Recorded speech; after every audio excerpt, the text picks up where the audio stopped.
I should have known it was too good to be true. A free couch on Facebook Marketplace, barely used, just needed to be picked up. The seller's name was just JT.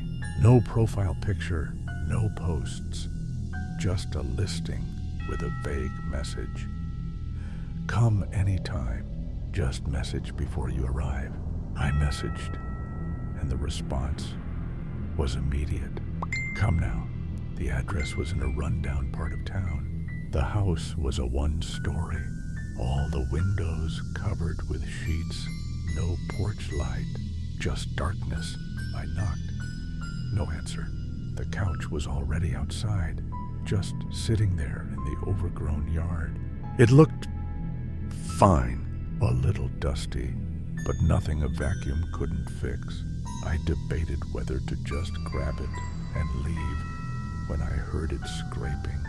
Slow, deliberate, like something being dragged inside the house. Then a whisper. Take it. I turned toward the sound. The door was open just a crack, pitch black inside. Then I saw them. Eyes. Too many, watching me from the darkness inside. I sprinted back to my truck. As I threw it in reverse, I saw movement in my side mirror, several figures stepping onto the porch, standing in eerie silence. I never went back, but a week later, I saw the listing pop up again. Same couch, same address, new seller. My wife wanted an antique mirror, and we found one on Facebook Marketplace from an old man named George. He was friendly, said he was downsizing, and invited us to his house to pick it up. The house was cluttered, filled with oddities, vintage dolls, rusted tools, cracked porcelain masks. But what really caught my attention was the mannequin in the corner. It was lifelike, too lifelike. It was dressed in an old wedding gown, its skin textured like real flesh. The worst part, it had human hair. I couldn't stop staring. Something about it felt wrong. George must have noticed. He smiled and said, "Oh, that's my late wife. Had her preserved." I laughed, thinking it was a joke. He didn't laugh. My wife grabbed the mirror, and we left in a hurry. The whole drive home, she said, she felt like something was watching us.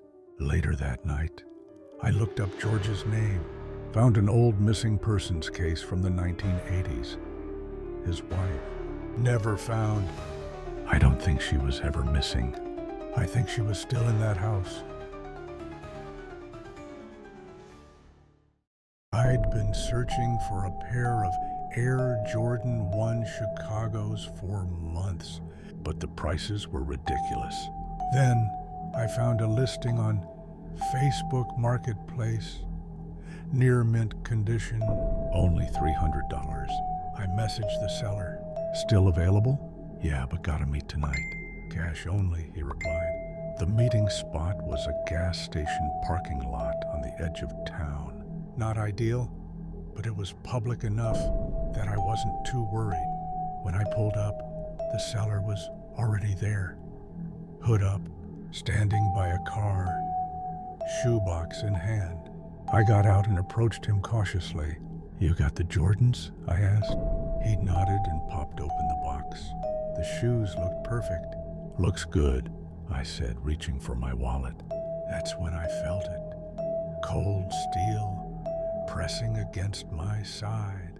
"Drop the cash," a voice murmured behind me. I hadn't even noticed the second guy creeping up. My heart pounded. They weren't just scamming me, they were robbing me. Hands shaking, I tossed my wallet on the ground. The first guy scooped it up and smirked. "Smart move," he muttered. "Now walk away." I did. I took slow steps back toward my car, never turning my back. The two of them hopped into theirs and sped off. I sat in my car, heart racing, trying to process what just happened. I reported it to the police and never found out what happened.